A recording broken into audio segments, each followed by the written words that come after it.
Hi friends, welcome to my channel.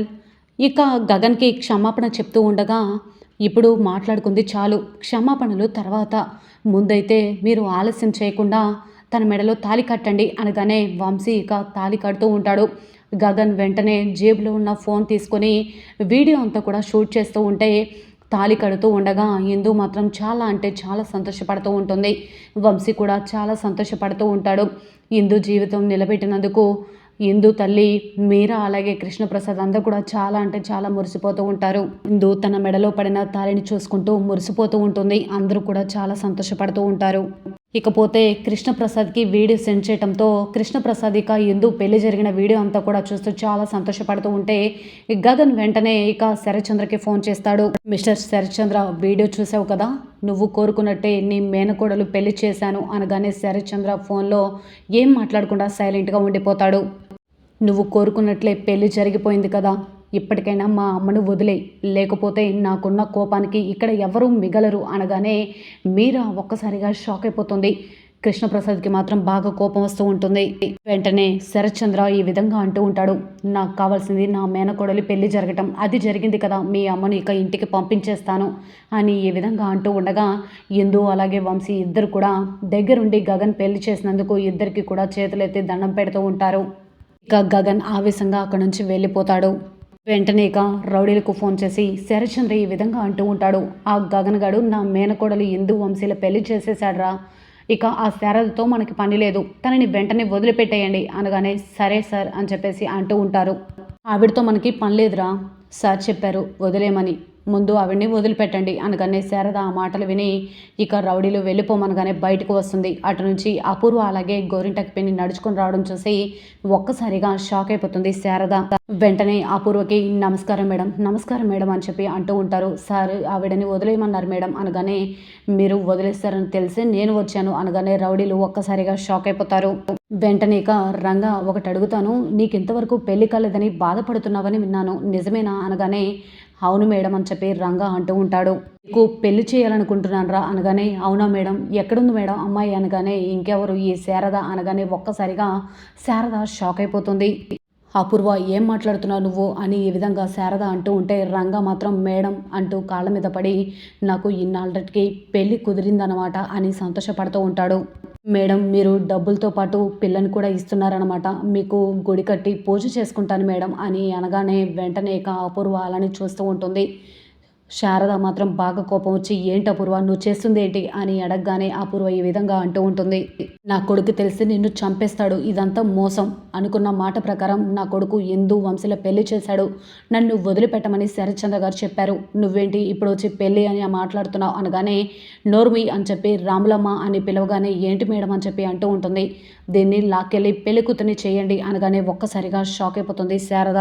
అపూర్వని రా అని చెప్పి రాములమ్మ అలాగే వేరే వాళ్ళు లాక్కుని వెళ్తుంటే అపూర్వ వద్దు అని కేకలు వేస్తూ ఉంటుంది. వెంటనే ఇక రంగా ఏంట్రా అలా చూస్తున్నావు, వెళ్ళి రెడీ అవ్వు అనగానే సరే మేడం అని చెప్పి సిగ్గుపడుతూ వెళ్ళిపోతాడు. శారదని లోపలికి రాక్కుని వస్తారు కదా, శారద వద్దు అని కేకలు వేస్తూ ఉంటే పక్కనే ఉన్న ఆవిడ శారద చెంప పగలగొడుతుంది. పాపం బాధపడుతూ ఉంటుంది శారద. శారద ఇక జడంతా కూడా హిప్పదీసి బాసికం కట్టి గాజులు వేసి బొట్టు పెట్టి అంతా కూడా రెడీ చేస్తారు. పెళ్ళికొడుకుగా రంగ కూడా రెడీ అయి వస్తాడు. కుర్చీలో కూర్చొని ఊగుతూ చాలా సంబరపడిపోతుంటుంది అపూర్వ. చాలా సంబరపడుతున్నట్టుంది, ఆ గగన్ గడు వస్తే ఖచ్చితంగా దీని అంతు చూస్తాడు అని మనసులో అనుకుంటూ ఉంటుంది. గోరింటకు పెన్ని పెళ్లి కూతుని తీసుకురండి అని అనగానే వెంటనే ఇక శారదని తీసుకుని వచ్చి కూర్చోబెడతారు. వద్దు అపూర్వ, నీకు దండం పెడతాను, నన్ను వదిలేయి అని చెప్పి ఎంత బ్రతిమలాడినా కూడా వదలకుండా అలానే ఉంటారు. ఇక పెళ్లి కొడుకు వేషంలో ఉన్న రౌడీ రంగారావు కూడా వచ్చి అలానే నించొని చూస్తూ ఉంటారు. ఇక వెంటనే రంగా ఈ విధంగా అంటూ ఉంటాడు, అదేంటి మేడం పంతులు గారు పెళ్లి భజంత్రీలు ఏమీ లేవా అనగానే నీకు పంతులు గారు పెళ్లి భజంత్రీలు కావాల్సి వచ్చాయా, నీకు పెళ్లి చేయడమే ఎక్కువరా అని ఈ విధంగా అంటూ ఉంటే సిగ్గుపడుతూ సరే మేడం అని అంటూ ఉంటాడు. పిన్ని అనగానే గోరింటకు పిన్ని వెంటనే ఇక తాళిబొట్టు తీసి రంగ చేతికిచ్చి త్వరగా కట్టురా అనగానే రంగ ఆ తాళిబొట్టును తీసుకొని కట్టబోతూ ఉండగా శారద మాత్రం అరుస్తూ ఉంటుంది, కేకలు వేస్తూ ఉంటుంది. వద్దు, నీకు దండం పెడతాను అని ఏడుస్తున్నా కూడా వదలకుండా ఉంటే ఆ పూర్వ సంబరపడిపోతూ ఉంటుంది. ఇక భూమి వస్తుంది. భూమి కత్తి పట్టుకుని వచ్చి ఆగరా అని గట్టిగా కేకలు వేయడంతో రౌడీ ఒక్కసారిగా షాక్ అయిపోతాడు. ఆ పూర్వ అలాగే గోరింటాకు పిన్ని కూడా భూమిని చూసి షాక్ అయిపోతారు. అందరూ అలానే చూస్తూ ఉంటే అపూర్వ ఈ విధంగా అంటూ ఉంటుంది, ఈ సింహం చేసే పని చూడ్డానికి ఆపడానికి ఈ చుంచెలకు వచ్చిందిరా అనగానే అందరూ కూడా నవ్వుతూ ఉంటారు. కట్టెర తాళి అనగానే సరే మేడం అని చెప్పేసి కడుతూ ఉండగా మళ్ళీ కూడా భూమి కోపంగా అరుస్తూ ఉంటుంది. భూమి అరుస్తున్నా కూడా మాట వినకపోయేసరికి అపూర్వ పీక మీద కత్తి పెట్టగానే అపూర్వ ఒక్కసారిగా షాక్ అయిపోతుంది. రౌడీ రంగా అలాని చూస్తూ ఉంటాడు. వెంటనే అపూర్వ ఈ విధంగా అంటూ ఉంటుంది. వెంటనే అపూర్వ వదిలేరా అనగానే ఇప్పుడు కట్టరా తాళి అని చెప్పి అంటూ ఉంటే ఏం చెప్తున్నానరా, వినపడట్లేదా, ముందు ఆ తాళి అక్కడ పడే అనగానే లేదమ్మా, మీరు అమ్మవారు అనుకున్నాను, గుడి కట్టాలనుకున్నాను, రోజు పూజించాలనుకున్నాను, అలాంటి మీరు నాకు పెళ్లి చేయకుండా ఉంటారా అని అంటూ ఉంటే వద్దురా వద్దురా అని చెప్పి అపూర్వ కేకలు వేస్తూ ఉంటుంది.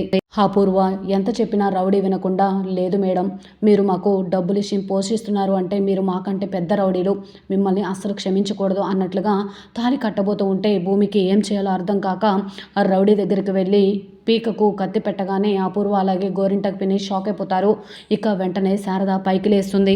వెంటనే ఇక భూమి వెనక నుంచి వచ్చి అపూర్వ తన తల పట్టుకొని గోడకి విసిరి కొట్టగానే భూమి ఒక్కసారిగా కుప్పకూలి స్పృహ లేకుండా కింద పడిపోతుంది. వెంటనే ఇక రౌడీ అపూర్వను చూసి షాక్ అయిపోతాడు.